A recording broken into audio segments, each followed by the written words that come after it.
my questions originally were fundamentally ecological, the human relation to nature, but I found in studying Epicurus more deeply that the central question is really the question of human freedom and or the dialectic of freedom and determinism.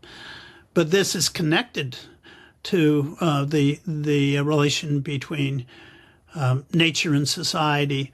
It's connected to the way in which human beings organize society. And Epicurus, as I mentioned before, introduced the notion of the social contract, which he saw in terms of struggle of the demos of democracy against monarchy, and a struggle that went back and forth. I mean, Marx is revolutionary in his time, and revolutionary in Marx's time, of course, means the critique of capitalism, the attempt to transform and transcend capitalism, and both because of its destruction of human potential, its holding back of human potential, and as we say nowadays, human flourishing, but also because it's destructive of the earth or relation to the earth. So it's unsustainable, and so he argues that we need a society of associated producers that's far more democratic. The word democratic has to be given a much larger context here, but the idea is that the associated producers, people working together from the bottom, essentially, will control human social destiny, and breaking down class inequalities, which put a few people in charge and encourage not only the exploitation of human beings, but the exploitation of the earth. Hello and welcome. I'm Lynn Fries, producer of Global Political Economy, or GPE, News Docs. That opening short was on breaking the bonds of fate, and a quick preview of what's coming up in this segment. This is part 3 of a 4-part series with John Bellamy Foster unpacking a trilogy of books, Marx's Ecology, The Return of Nature, and Breaking the Bonds of Fate. The focus of this third segment is Breaking the Bonds of Fate. Part 1 featured an overview of the trilogy and comments on Marx's Ecology. Part 2 centered on The Return of Nature. Breaking the Bonds of Fate, published in 2025, completed the trilogy, and while written last, Bellamy Foster says this book is logically the first, and grounds the argument running through all 3 books, and that this book is about the historical and theoretical connections between the ideas of 2 of the greatest materialist thinkers, separated by millennia of development and change: Epicurus, writing in Hellenistic Greece at the end of the 4th and the beginning of the 3rd century BCE, and Karl Marx, writing mid-19th century capitalist Europe. Our guest, John Bellamy Foster, is editor of Monthly Review and professor of sociology at the University of Oregon. He's a prolific author, co-author, and editor. As well as today's featured books and many others, he's authored Capitalism in the Anthropocene and the Dialectics of Ecology, and co-authored The Robbery of Nature and the Ecological Rift. His book, The Return of Nature, won the Deutscher Memorial Prize. In this segment, the first question asked was, why did Bellamy Foster choose Breaking the Bonds of Fate as the book's main title? We go now to part 3 of this series as John Bellamy Foster responds to that question. Well, the title Breaking the Bonds of Fate is really crucial here, and Epicurus used this phrase, Lucretius used it, and Marx used it, the notion that while we don't reject causal determinism, we reject any kind of deterministic, fatalistic determinism, any kind of teleology, that is, things are predetermined by God or we reject any kind of mechanism. This is the Epicurean view, and you also reject skepticism. You try to develop a materialism that's also a humanism that has a room for human agency and change, and that ultimately the world that we live in is to a considerable extent up to us. So this is an Epicurean view, and it's crucial. I originally approached this from the standpoint of ecology and trying to understand Marx's materialism and its roots by understanding Epicurean materialism, which is, it was at this point that Marx became a materialist. And how did this happen? What does it mean? What is the meaning of a materialist view? What does it say about the nature of being, and the relation of human beings to nature? What does it say about how we understand the world? In terms of Epicurean terms, it's primarily through our senses and through preconceptions and feelings and so on. But how does that work? How does this relate to human practice? And my questions originally were fundamentally ecological, the human relation to nature. But I found in studying Epicurus more deeply that the central question is really the question of human freedom or the dialectic of freedom and determinism. But this is connected to the relation between nature and society. It's connected to the way in which human beings organize society. And Epicurus, as I mentioned before, introduced the notion of the social contract, which he saw in terms of struggle of the demos of democracy against monarchy, and a struggle that went back and forth. And how do we understand justice, ethics, human relation to each other? And Epicurus' answer was friendship and solidarity is what we have to build. We have to build a sustainable relation to the earth. All of these things, and we have to develop needs in such a way that they can be satisfied and that are not overly materialistic in terms of in the sense of consumption, so that we can focus on human relations. And Epicurus didn't develop these ideas in abstraction. He developed them in the context of the downfall of the polis in Greece and in the 4th and 3rd century BCE. He was living in a time where there was war everywhere because the successors of Alexander were engaged in this massive civil war that went on for decades. Monarchies were reemerging. The laws were held in contempt. And so he emphasized as a kind of defensive praxis that people build their communities of friendship at the ground level and concentrate on reciprocal relations, on fighting inequality in their midst, and so on. And it's a very attractive philosophy, and I realized exactly why Marx was so attracted to it. Of course, he was looking for materialism, or he was looking for a way out of the Hegelian trap of idealism, which he admired the Hegelian dialectic, but he didn't admire the Hegelian idealism, the Hegelian approach to religion. He didn't admire Hegel's basically acceding to the Prussian state as the end of history.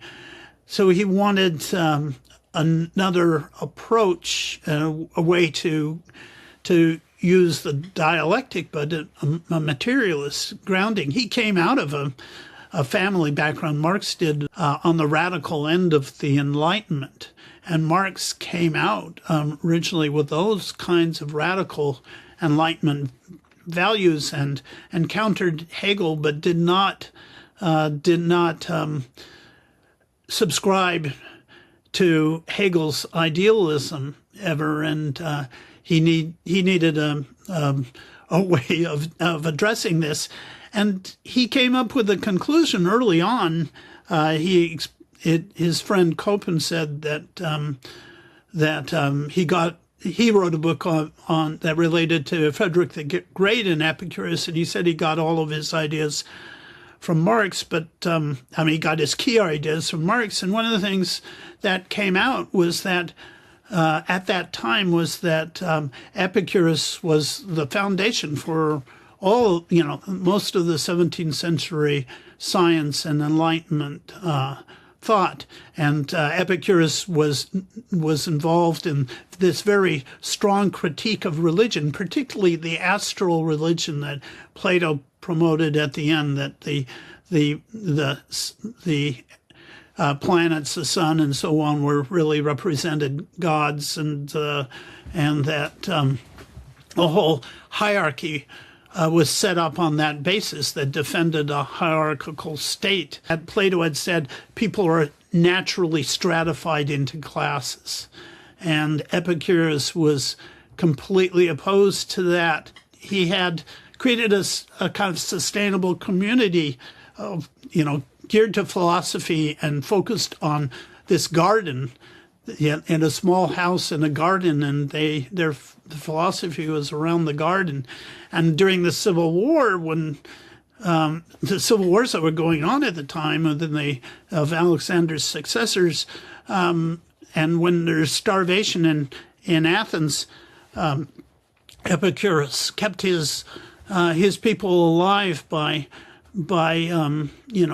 what he'd grown in the garden, what they'd grown in the garden, and sharing it in such a way that everyone had enough to live while other people were starving. It was very easy for me to see how this attracted Marx and how it affected his thinking, and to see how the ecological materialism, how this deep materialism informed ecological thinking, to the point that all these British scientists who later on, and talk about in The Return of Nature, who were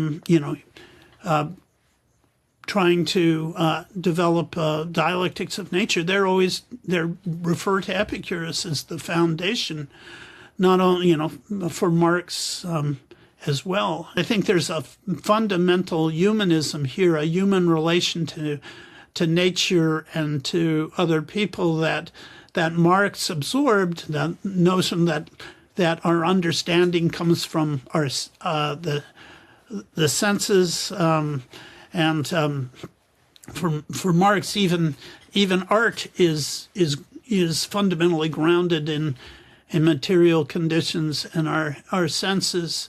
I think that this, for me, it brings back a kind of coherence to Marxism that's been lost. Epicurus doesn't actually he doesn't abandon determinism entirely, causal determinism. He emphasizes that there's a structure, or there's determining conditions, but there's also contingency, which allows for human freedom. He doesn't he doesn't abandon religion entirely, but he says the gods live in the intermundia, or the pores of the universe, that they have no relation to the earth. The gods have no relation to the earth, so that leaves the nature, our lives and nature itself are determined within and not by external forces. So I think all of this is profound. For me, it's quite moving. And of course, Marx said that Epicurus was the first to develop a notion of alienation. He was the first to emphasize that the distinction between appearance and essence. The first philosophers he referred to were Plato and Epicurus, and the last was Epicurus, because he quoted, "Death is nothing to us.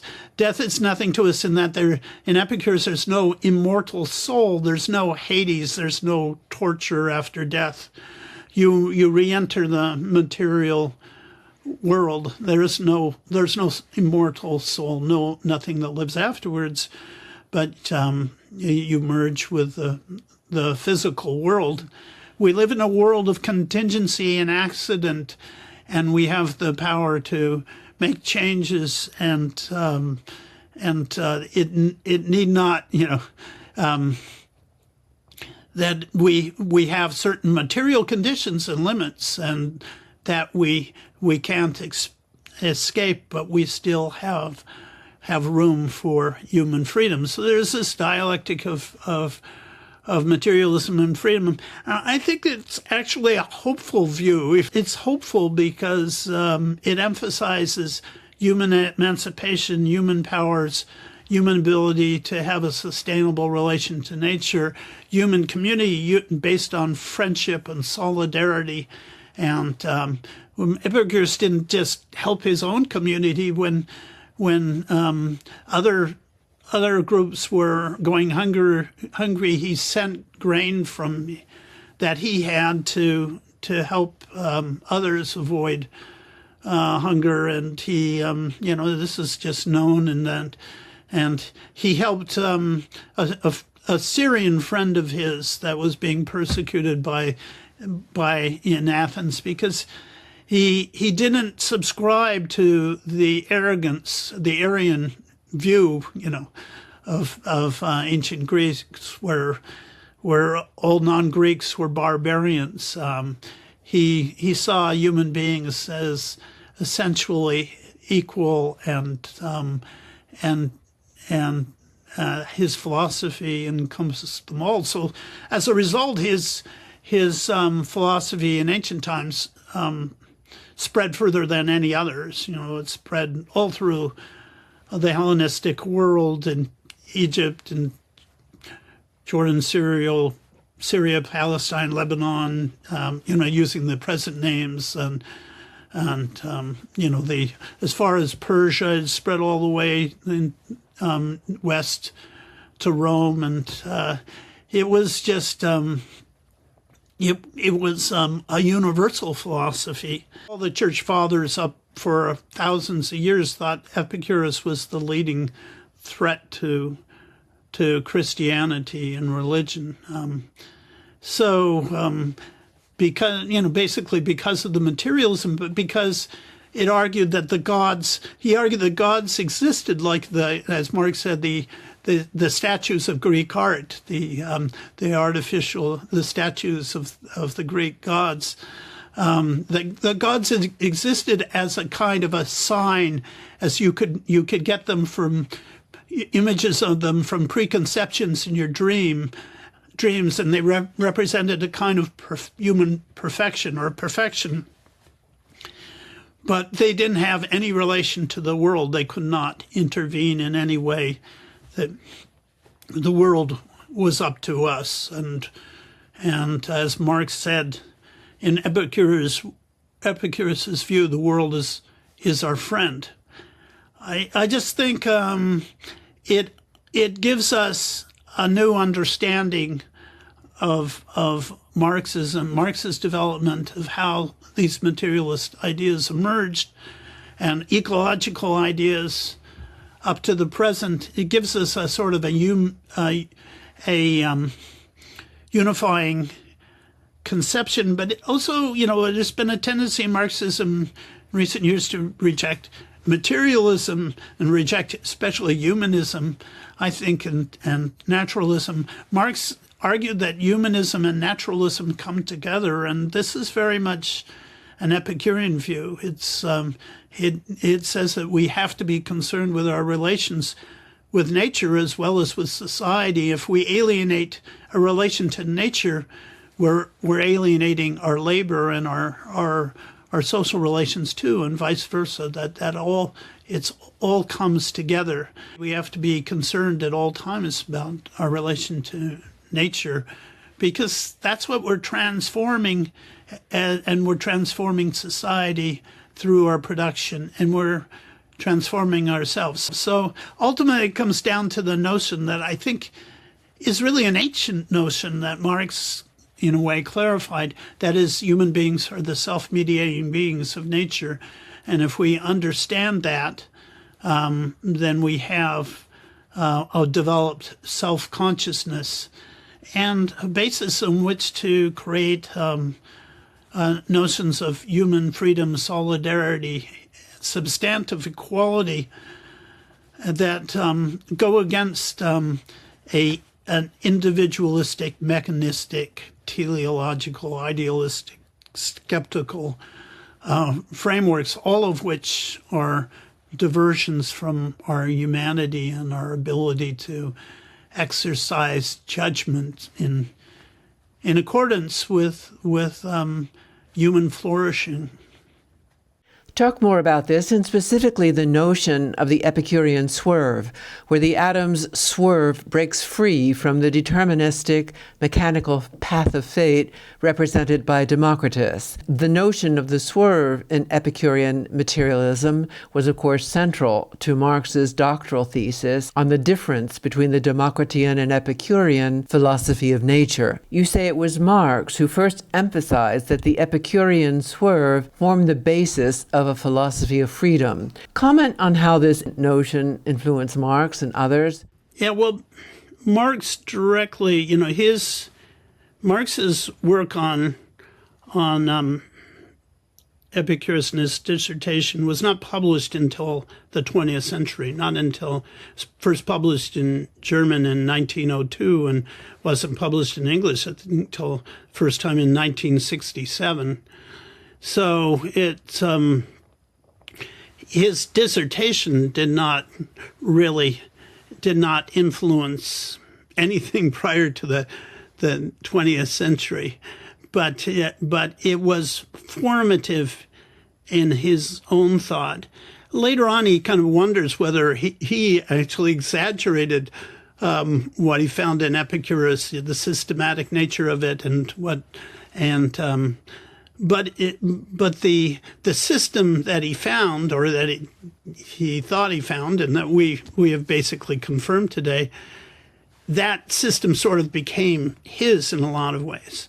So, like for Epicurus, how do we know about the world? Well, it starts with the senses, and so it's a materialist view, and it starts with the senses, but then has to be clarified by rational thought, by the mind, and he's got various epistemological concepts about how we know, like preconception and so on, that are important. But Epicurus starts with the senses, and this is very crucial from Marx from the very beginning, that our knowledge of the world is through the senses. It's sensual, but then we have to bring our mind to bear on that, to analyze what the senses tell us.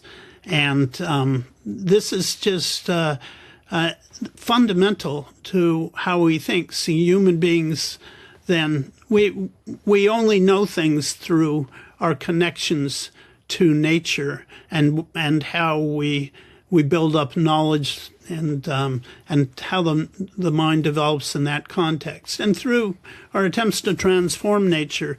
So all of this gets embedded in Marx, and a lot of the things, and Marx transforms the ideas in his own way. One of the things that interests me is that Epicurus argued that feelings were a source of knowledge. In the Western tradition, we tend to say feelings and emotions have nothing really to do with knowledge, but Epicurus said that feelings were also a source of knowledge, beyond the senses, beyond preconceptions, and are part of our knowledge system. And Marx took over that, at least in his early manuscripts and economic philosophical manuscripts. And I think that's really important because a lot of this has to do with Marx's humanism, right? And Epicurus is a very humanistic thinker, and Marx is a very humanistic thinker. So what you get is a humanistic materialism that's connected to nature, that understands human beings in terms of their development in relation to nature, human society in that context, and therefore, but doesn't turn into a naturalistic determinism, though it emphasizes freedoms. Epicurus had this idea of the swerve, which is his most famous idea, and it's in Democritus, the atoms go every which way. Epicurus said, well, the atoms fall in straight lines like rain, but there is this indeterminate swerve on occasion that that represents contingency or chance or contingency, swerving away from that structure, so that it was a way of talking about the fact that nothing's completely deterministic or predictable, that there's room for human freedom, and there's room for change. And he built his whole system around that, and about human powers to determine themselves.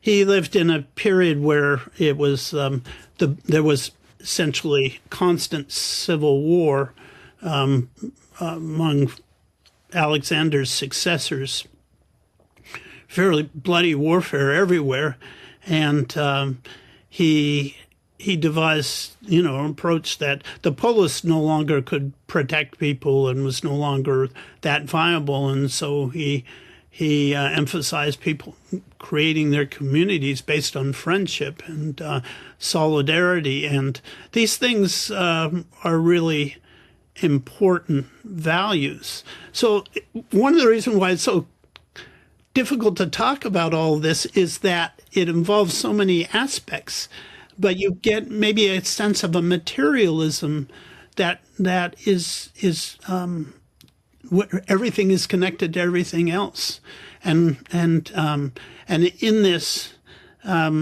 there's also room for human freedom, for struggle, for development, and I think that's the lesson. And I started off with this just ecological interest, but and I talk about this as a trilogy of ecological materialism, but the materialism involves more than just society, nature relations, the ecological materialism. It also involves everything to do with us as human beings. The book's title, Breaking the Bonds of Fate, explicitly points to revolutionary struggle as foundational in the materialism of Epicurus and Marx. And as stated in the book, to quote, Epicurus was the foremost materialist philosopher in antiquity, whose work extended from epistemology to physics to ethics. He introduced a new, if limited and defensive, praxis aimed at human survival, sustainability, and happiness. Marx, in the age of the dual industrial and political economic revolutions in 19th century Europe, developed a materialist conception of history, complementing the earlier materialist conception of nature. What Epicurus and Marx taken together provide us with is a conception of a complete materialism, ontological, epistemological, and practical, associated with the struggle for human freedom and the creation of a new relation between humanity and nature. So starting with Marx, comment more on Epicurus and Marx as revolutionary figures. Mm-hmm. Yes. Yeah, and Marx is revolutionary in his time, and revolutionary in Marx's time, of course, means the critique of capitalism, the attempt to transform and transcend capitalism, and both because of its it's destruction of human potential. It's holding back of human potential, and as we say nowadays, human flourishing. But also because it's destructive of the earth or relation to the earth. So it's unsustainable, and so he argues that we need a society of associated producers that's far more democratic. The word democratic has to be given a much larger context here, but the idea is that the associated producers, people working together from the bottom, essentially, will control human social destiny, and breaking down class inequalities, which put a few people in charge and encourage not only the exploitation of human beings but the exploitation of the earth. Funny thing is that Epicurus, a couple of millennia beforehand, really was dealing with similar problems. Way back in the 3rd century BCE, he was dealing with the breakdown of the Alexandrian Empire, and this is he was really a Hellenistic philosopher, which emerged after the defeat of the Greek policies and the policies, and there was civil war going on, and he was revolutionary in the sense that he said, look, we need a practice to protect ourselves because everything was arbitrary. People were being killed all over the place. The monarchy had come back, and so he, argued that we need to build society on basis of social contract. But this was the concept that Epicurus introduced was social contract, not in the sense that of Hobbes or Locke, although they got the concept from Epicurus, but in the sense that the social contract was imposed by the population in struggles against monarchies, and that had been a historical process, and that we needed to have a social contract. We needed reciprocity between human beings, was the basis of justice. We had to take into account changing material conditions. Society had to be based on friendship. All of that is directly out of Epicurus, but it was limited because of his time. It wasn't really about transforming the mode of production or anything like that, because that wasn't the nature of Greek society. It wasn't even possibility conceived at the time. But there was a kind of revolutionary praxis involved in this, and there were times when Epicureans they struggled against the dominant astral religion that had emerged partly as a result of Plato.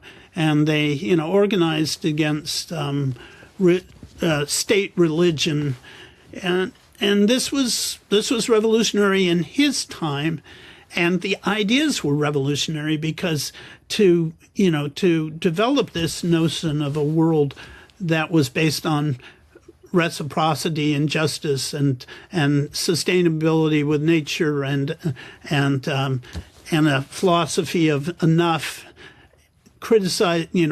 Criticizing affluence acquisition, building society around friendship and solidarity. That was revolutionary in the time, and his whole philosophical system was designed to defend that.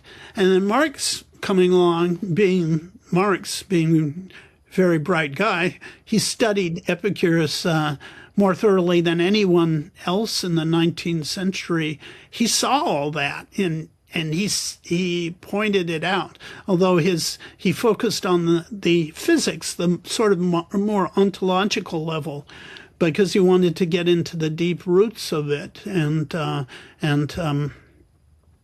he saw all that, and it definitely affected his thinking. We think of Marx as breaking away from Hegel because of Feuerbach, but nobody reads Feuerbach's history of modern philosophy, where he studied Gassendi. Feuerbach studied Gassendi, who in the 17th century was the great restorer of Epicurus' philosophy. That's what Gassendi was famous for. And Feuerbach took his notion of the senses as the basis of materialism and humanism from Epicurus via Gassendi, at about the same time that Marx took the same things from Epicurus, and so they converged. Marx wasn't ever a follower of Feuerbach. They were meeting on converging paths, finding materialist responses to Hegel, but Marx's was much more thoroughgoing. I mean, Marx wasn't simply a follower of Epicurus, but he took in a lot of this, and it was fundamental. You can see this as a kind of what Marx said Epicurus had was an immanent dialectic. Within his analysis, though he didn't discuss the dialectic like Hegel did, obviously, his whole system was immanently dialectical, and his understanding the relationship of nature and society and freedom and determinism was dialectical. And for Marx, this was a way in which you could connect humanity to nature and freedom to determinism without going in the direction of idealism or skepticism or in mechanism, all of which Epicurus fought against. And Marx famously in Capital, in the what we call the postface, or sometimes Marx's last preface to Capital, Marx said that he was going to that Hegel had been standing on his head, and he was going to put him on his feet. But that actually comes from Epicurus, or from Lucretius, where it's said that the idealist and skeptic philosophers had been standing on their head rather than on their feet, so that reflects a materialist view. It's metaphorical. Marx liked Epicurus's follower Clotes had said that he criticized Socrates for being a non-materialist and saying that Socrates couldn't live by his philosophy, and he used sort of the joke that he tries to put corn in his ear instead of his mouth. And Marx loved that. And he says, the point is that we are physical beings. At the beginning of the German ideology, what is considered to be Marx's real revolution in thought, as Engels says in his funeral speech on Marx, Marx's big insight. It's at the beginning of the German ideology. He says that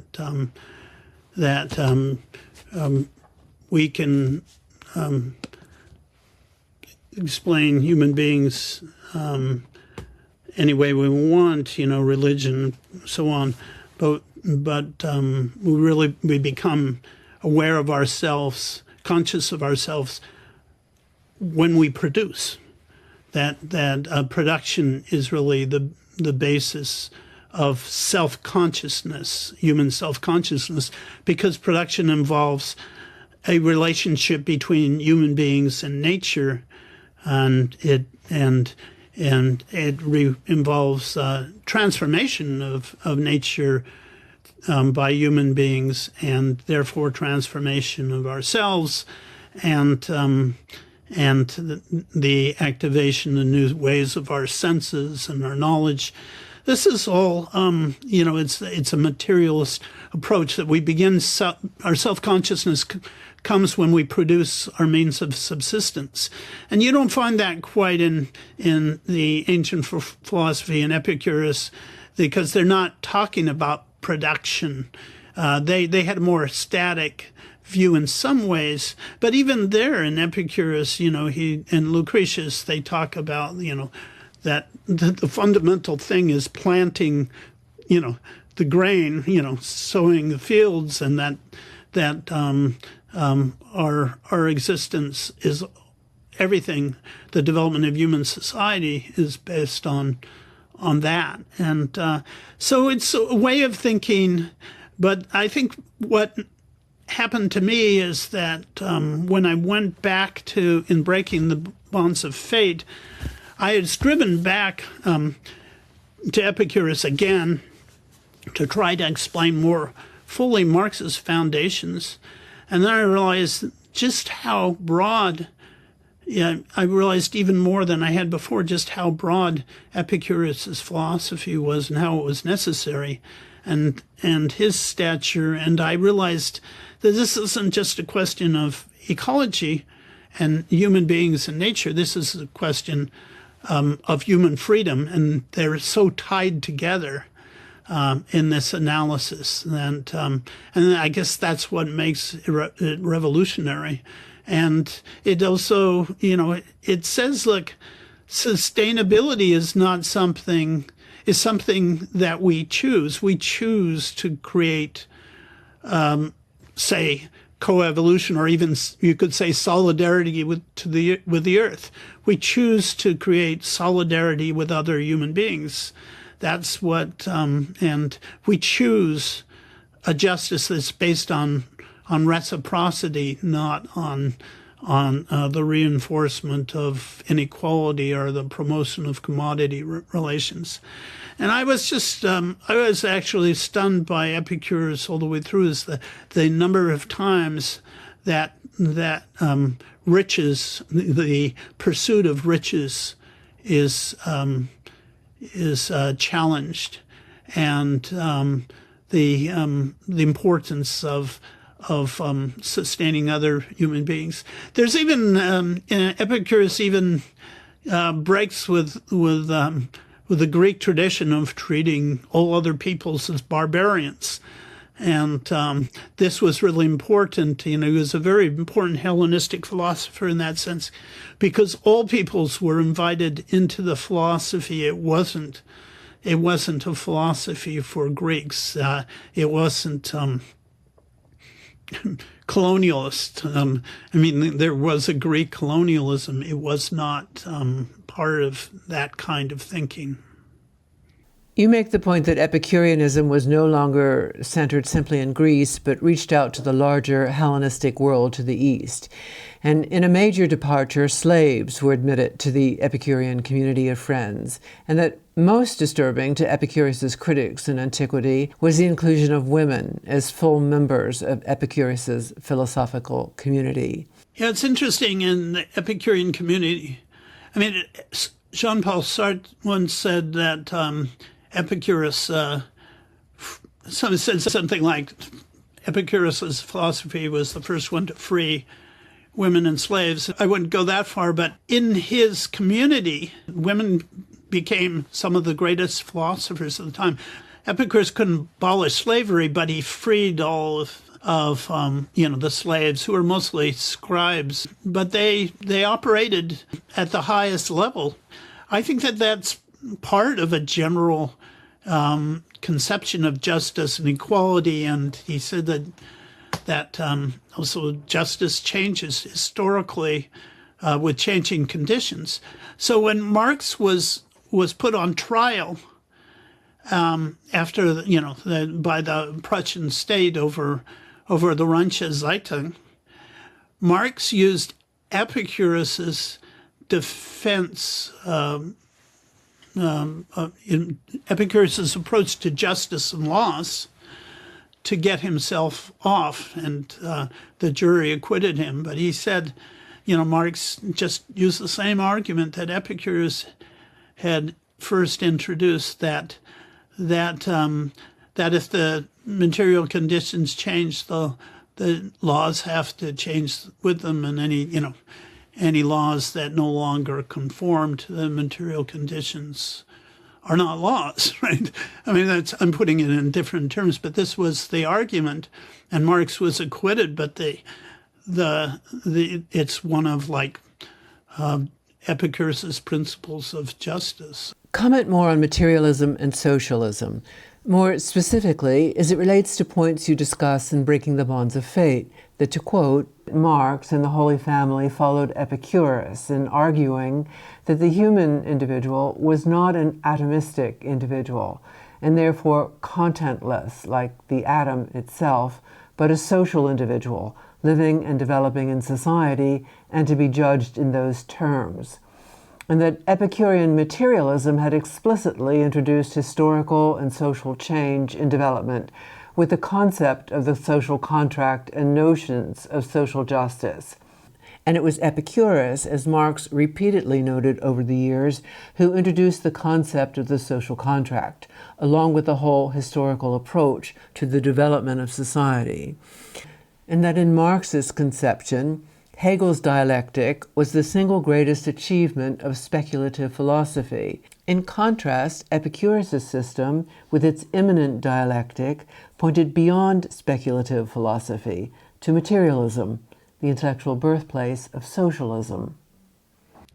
Yeah, it's Marx considered materialism the birthplace of socialism, and he explained that, and he started with Epicurus. In the Holy Family, he has a discussion of the origins of materialism and socialism, and he sees it as rising out of Democritus and Epicurus, and then he traces it through the different Enlightenment figures, contrasts that to Hegel and to Spinoza's metaphysics, which he doesn't really have any truck with at all, and is very critical of, but he traces the whole materialist tradition. One of the things I've been looking at lately is, his comments on Helvetius, who's an important Enlightenment thinker that we don't talk about. But I was very interested in Marx's discussion of Helvetius in the Holy Family, because Helvetius talks about the role of education.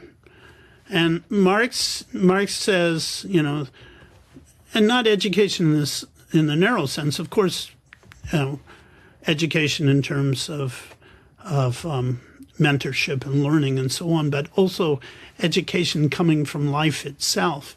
And Helvetius takes a position that education is in that sense is crucial to well, he doesn't use the term socialism, but to a materialist view and to human progress. And this is, and Marx says, that even if individuals or some way they're like competitive and so on, that the conditions of education can change that education can change that and make us more into social beings. That, it always reminds me of, so I've been thinking about that and trying to look at that, how Marx uses the notion of education as a mediation between egoistic and social beings, and recognize, and it makes me think of Veblen and Einstein. I know you were going to ask me about that, but Thorsten Veblen had this notion of well, he used the term instincts. Marx always used the term drives, which is our contemporary term. But Veblen said that human beings, and this is in the instinctive workmanship mainly, said human beings have these kind of divided instincts. There's instincts like the parental bond, which are really social and connected to solidarity. There's other instincts like the instinct of, the instinct of idle curiosity that can take us off into a more individualistic direction. So he has these kind of the instincts divided between ones that are more social and more individual or egoistic. And then Einstein, who was studying Veblen very deeply while he was, in Princeton and in the United States, Einstein comes up with this notion of human beings have both individualistic or egoistic part of themselves and a social part. And what's important is how does society enhance the social part? And that was very much Helvetius, and Marx employed that too. I mean, in his comments on Helvetius, that we aren't, we are social animals in a way, as Aristotle said, but we can be more fully social beings, right? Social individuals, maybe you could say, and that doesn't happen of itself, but it requires education in relation to, not only direct education, but education in his terms comes from people's experiences and recognizing the importance of those and building on them. He believed that science really came from the bottom. Scientific revolutions tended to come from the bottom, and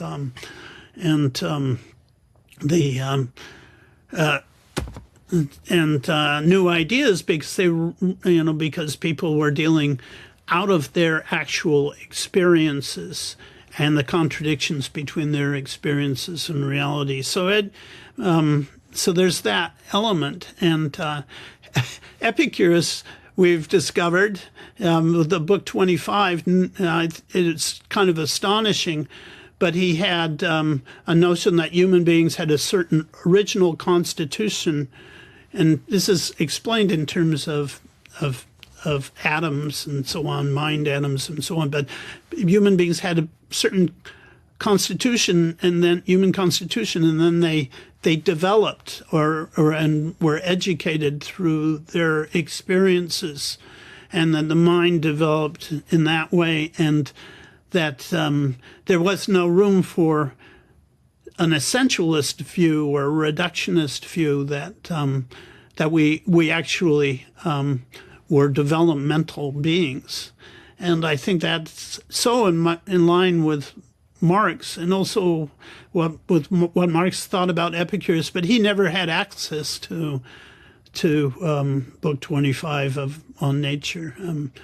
But at any rate, it's a whole philosophical view that's we call materialist, mainly because it's opposed to teleology, religious determination, idealism, in the sense that we're all taught that ideas are paramount, and ideas once they're created can become kind of material conditions, but it's not the ideas don't come from nowhere. That it's always the grounding that we have to look for. As headlined with the release of Breaking the Bonds of Fate, quote, "Until now, there's been no full scholarly treatment of the relation of Epicurus to Marx, paying equal attention to both thinkers and examining the long-term impact of Epicureanism on Marx's thought. Breaking the Bonds of Fate fills that gap. If Marx was the first to penetrate to the essence of Epicurus's philosophy, the study of Epicurus enables us to uncover the essence of Marx. You argue Marx's scholarship has to catch up with contemporary Epicurean scholarship. So what does this work mean to you?" So I've ended up being kind of passionate about this. I think it's because when I started studying Marx seriously, I mean, I was introduced to Marx by my father. I was in grade school, and I had a background, but I really started studying Marx seriously in college when I encountered his humanism. And we used to read had a reader excerpts by Bottomore and Rubel on social philosophy. I was impressed by Marx's humanism and how it was merged with his materialism. I was also influenced by the British historians like E.P. Thompson. And I was, dismayed by how Marxist structuralism took over, made humanism the enemy, removed the human agency, and I felt that distortions were introduced in the Marx's economic and philosophical manuscripts, which so influenced my generation, became less and less talked about in terms of Marxism. It was all, I'm a political economist, so I studied capital and so on. But I was influenced by Istvan Mészáros, who Marx's theory of alienation, and he was a good friend, and he sees Marx's humanism, his critique of alienation, as going through all of his work and as fundamental. And I felt that the loss of that was a terrible tragedy for Marxist thought. I mean, it created a lot of bad Marxist thought, I thought, that people couldn't identify with. So I was surprised in a way when as a result of my studies and in ecology, really, in the materialism, that I ended up studying Epicurus and Marx's relationship to Epicurus and seeing this was where so much of the humanism came from. It clicked with Marx. Marx, of course, is a synthetic thinker, and he was not Epicurean any more than he was Hegelian. He was a critical thinker, but so much of the humanistic and materialist notions, the notion of freedom and determinism, and what the nature of the human struggle was there at that. He found in Epicurus, and it influenced him. He didn't know, he couldn't refer to it a lot because he was the only one who understood this. His work on this wasn't published, and the scholarship on Epicureanism was really, the scholarship on Epicurus at his time denied there was any kind of rationality to Epicurus. Because of the swerve, they just sort of passed him off as an irrational thinker, quite differently than Marx. And, there are traditions that, like Tony Burns today said that, Epicurus was illogical, and Marx was criticizing him for that, but Marx said Epicurus had an iron logic. And it was that iron logic that connected all of these things up that was so influential for him. But eventually, I think he concluded that it became as much a part of him. It became so much a part of him that he didn't really address it that much anymore. He wrote about Epicurus and the Holy Family and the German ideology and referred to him all through his life. But it was so foundational for him that it just became part of his own makeup. And I think this might be important. This is important in my view, because we need a more ecological Marxism. We need a way of talking about the dialectic of freedom and determinism again. We're in a different kind of struggle now, and those struggles that emerged when the Athenian Empire was destroyed, when that empire had collapsed, and dictatorial monarchies were taking over, arbitrary killings, and people really, having no security.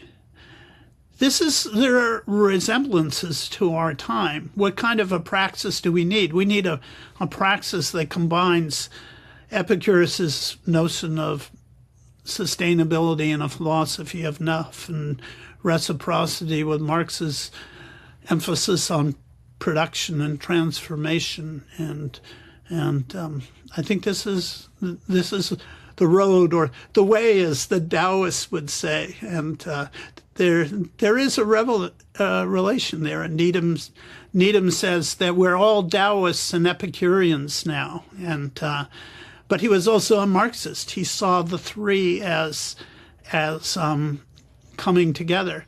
And I think in China too, they're beginning to recognize this. I've given talks in that venue too. Can you expand on that? Because in Breaking the Bonds of Fate, you go into this. To quote, in his studies of science and civilization in China, Needham was to stress the close correlation between Epicureanism in ancient Greece and Rome and Taoism developing in the Warring Systems period in China. Both emphasize the organic material connections of life and a philosophy of self-sufficiency. Reflecting a modern age where ecology was becoming ever more important, Needham argued, today we're all Taoists and Epicureans. For Needham, Marxism, both in its most authentic materialist scientific version in the West, emerging out of Epicureanism, and in ways that it had been creatively transformed in the East when placed in contact with traditional Chinese civilization, particularly Taoism, expressed the cross-civilizational affinity of classical organic philosophies, an affinity rooted in material life itself. And there is the idea of the axial age that covers this whole period of the period of the fourth and third centuries in BCE. In both China and ancient Greece, the Hellenistic world as a whole, and Karl Jaspers introduced that in an idealist way, and there are various kind of religious discussions of this, but I think there is some truth to it. There is a parallel in human civilization at this time, and I think of it in terms of Samir Amin's notion of tributary societies, or the tributary mode of production. So there were parallels in these tributary modes of production that existed, let's say, in China and Greece. I mean, obviously very different societies, but they had similar levels of development, and they are both the warring period of China, the Warring State period in China and the Hellenistic Greece. They kind of overlap in time, but in both, and you see in Taoism and in Epicureanism, you see this emergence of this notion of the self-mediating being of nature. I mean, not in those terms, those are Marxist terms, but you see the notion of, Hegelian terms, the growth of self-consciousness. Hegel associated Epicureanism and the Hellenistic philosophies in general with the growth of self-consciousness. So did Marx. So that means like understanding the human relation to the objective world, including the world of nature, and seeing the role of human action in that, and kind of philosophically grasping that, so that human beings become self-mediating beings of nature, or a homo faber. And it's in both Taoism and Epicureanism, there's the same critique of wealth. There's the same kind of organicism. There's the same notion of the way, as they say in Taoism, that we can, that we're self-mediating beings, we can choose. And Needham, who was an expert on Epicurean philosophy. You know, he built it into his scientific analysis, and also on Taoism and on the development of science and technology and Chinese civilization. He saw the parallels. He saw this is, and I, you know, I think Amin too sees said, look, the beginning of modernity is not the Renaissance or the Enlightenment, but the beginning of modernity in a world sense happens in this period where self-consciousness becomes, there's a self-conscious philosophy. There's this notion of the self-mediating being of nature, of our interactions and so on. And this happened concurrently across civilizations at a certain period of development, but actually in China and ancient Greece and in the Hellenistic world, I think probably in India too at a very similar period of time, and there was some cultural interaction. So I think that's important, and one of the reasons it's been important in terms of dealing with Chinese Marxism, there's this argument that Chinese Marxism is an alien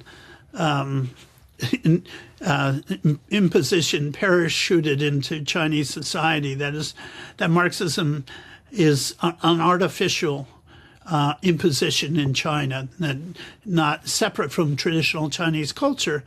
And also that Marxist ecology is sort of an artificial imposition, and that we should turn to traditional ecology. And some have argued that ecology in China, or ecological civilization in China, that notion comes out of traditional Chinese thought and not from Marxism. And I argued that it's much more complex than that, because Marxist thought came out of a materialist view in the case of Epicureanism in the 4th and 3rd centuries BCE, and Taoism came out of a certain similar time period, a certain similar kind of historical condition, the breaking down of dynasty in China, and there's similar kinds of philosophies and about the human relation to nature and so on arose. And so that Needham said when Marxism came to China, they felt like it was their own philosophy, insofar as it had this kind of Epicurean flavor still, that it still had this classical materialism, the sort of thing that Needham would have conveyed, that they felt that it was an enlargement on their own philosophy because just Western, Marxism in the West was to Epicureanism as Chinese Marxism was to Taoism. So it's not an accident, I think, that the struggles of humanity, the class struggles of humanity, have resulted in similar kinds of results and convergences in history, and that there was an early modernity. Really, the classic modernity, as Amin says, was all about the discovery of human self-consciousness and human, mediation of nature, and he attributed it to the Hellenistic world as a whole, but Marx got that. In terms of Hellenism, for Marx, it came from Epicurus. So your last statement really encapsulates a central insight uncovered in this discussion and in your trilogy of books, Marx's Ecology, The Return of Nature, and Breaking the Bonds of Fate. As stated in this last book, to quote, What I had originally thought of as an inquiry into Marx and Epicurus turned into an exploration of Epicurus and Marx, with Epicurus's philosophy as the actual starting point and a crucial part of the millennia-long struggle for human freedom. If Epicurus in antiquity sought to break the bonds of fate, this was the task that Marx would consciously take up and carry forward under very different historical conditions in modern times. The more complete materialism that results through the long march from Epicurus to Marx and then down to the present allows for a more synthetic development of the materialist philosophical views of nature and society, and thus of ecology, necessary for our time. As you say, Marx considered materialism the birthplace of socialism. So in the Long March, resulting in this more complete materialism, Marx carried Epicurus's fight from antiquity into a revolutionary challenge to capitalism in modern times. And in your introduction to the book, Albert Einstein's Why Socialism? The Enduring Relevance of his classic essay, you gave Einstein a core role in the contemporary struggle for a socialist future. And in the preface to the book, you state, to ask why socialism, as Einstein did in his day, is to raise the question of the future of humanity. So to round off our discussion on the trilogy, talk now about this essay, why Einstein wrote it and why it still matters. John Bellamy Foster's response follows in part 4. We're going to break here. This has been part 3 of a 4-part series featuring John Bellamy Foster on his trilogy, Marx's Ecology, The Return of Nature, and Breaking the Bonds of Fate. Many thanks to guest John Bellamy Foster, and thank you for joining us.